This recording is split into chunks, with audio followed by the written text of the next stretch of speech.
What is going on, everybody? It's Matt Marchese, also known as Islanders Daily, here with another video. And today we just received shocking news that Butch Goring has kind of partially retired from his role as the color commentator of the New York Islanders. And this came as a complete shock. I don't think many people saw this coming. Now, this is not a full retirement for Butch Goring, as he will be still doing some games with the Islanders, but the person replacing him will be Thomas Hickey, which I think a lot of people assumed was going to happen when we saw Thomas Hickey kind of joining in on the broadcast when he was hired here. And I think he's a great replacement for Butch Goring. He's a smart genius of the game of hockey. He played it for a while, and I think he'll do really good as a color analyst. But just again, it's just a shock, Butch Goring has been the color commentator of the Islanders for essentially my whole life, since I can remember watching the Islanders, and it was just a shock. Now, like I said, Butch Goring, it is a partial retirement.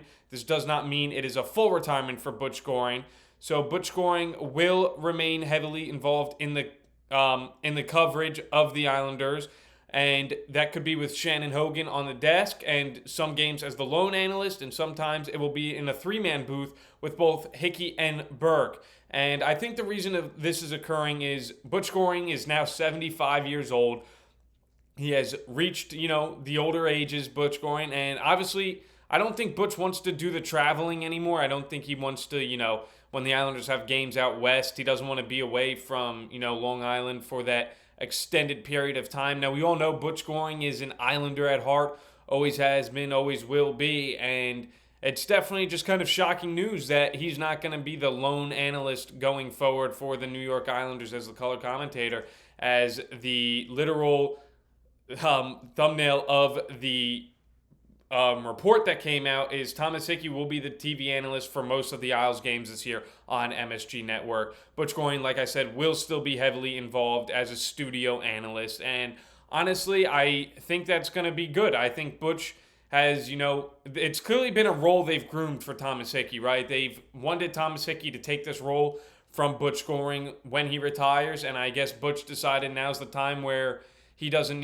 feel the need to always be the color commentator. He has stepped down from that role and is going to be doing a studio analyst. Now, of course, like we've said, he will still be doing some of the games as an analyst for the Islanders, and you can probably assume that those will be home games or games close on the East Coast, but I don't even know if it will be all the home games.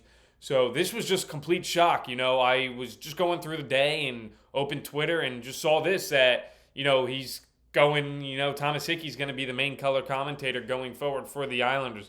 And like I said, though, I think this is probably the best replacement the Islanders could get. I think Thomas Hickey is absolutely amazing at the role he did. We've seen him do it as like kind of the third broadcaster a little the last few seasons, and I think he's been amazing. And then also, how we had Thomas with the role with Shannon Hogan. He's now gone from that role, and it will be Cal Clutterbuck filling that role as he's a full-time on MSG now as well. So yeah, it's certainly a shock. I wasn't expecting to hear that Butch Goring would kind of give a partial retirement. I definitely think that this will be the last year for him, or it will be next year will be the final year for him. But yeah, he's getting older, Butch, 75, and I guess now's the time he decided to pass over the keys to Thomas Hickey and get him ready for what I hope is a long career as the color commentator of the New York Islanders.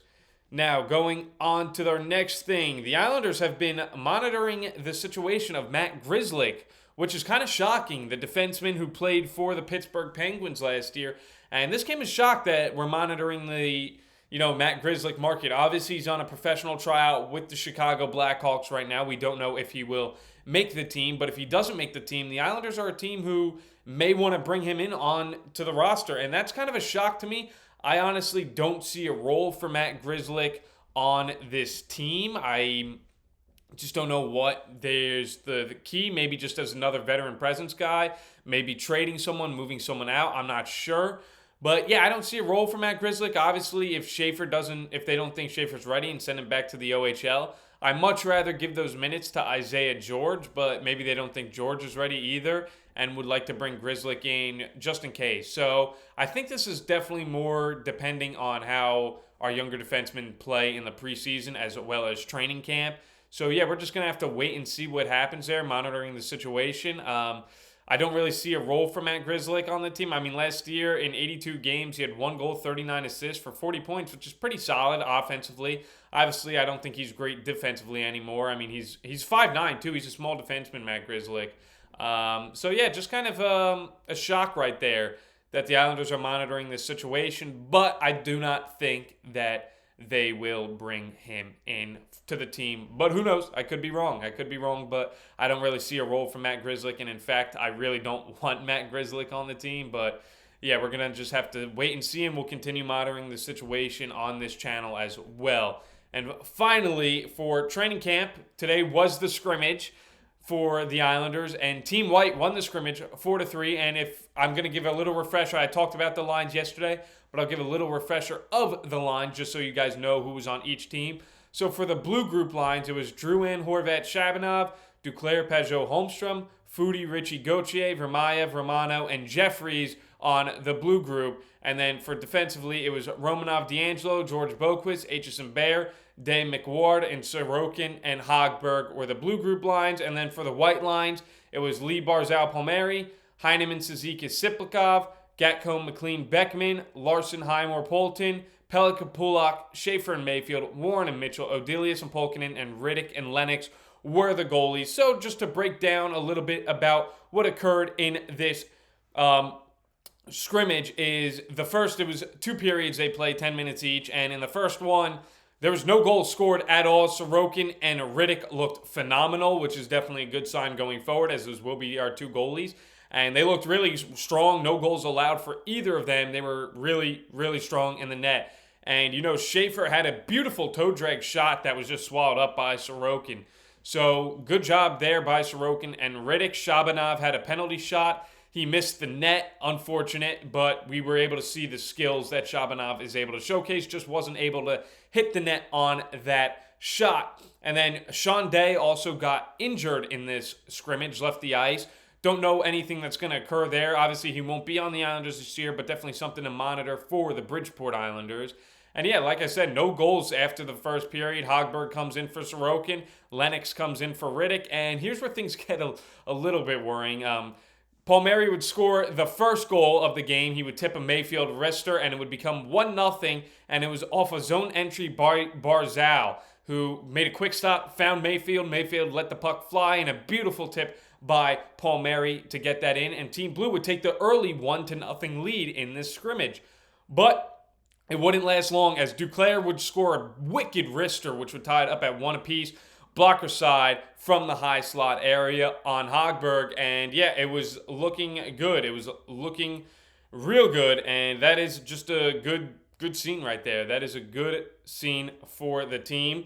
And yeah, it was exciting. It was an exciting scrimmage. Quick wrister by, Duclair to tie the game up quickly. And yeah, so Hogberg and Lennox were definitely struggling a little. Lennox and Hogberg were definitely struggling, and that's the worrisome. That is the worrisome for the teams. And yeah, it would just continue.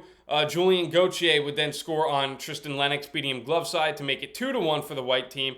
And Palmieri and Barzal were looking very comfortable together in this scrimmage, which is huge, definitely huge. And then Barzal in the scrimmage as well would find Schaefer coming in from the point. He had a toe drag and would hit the post again.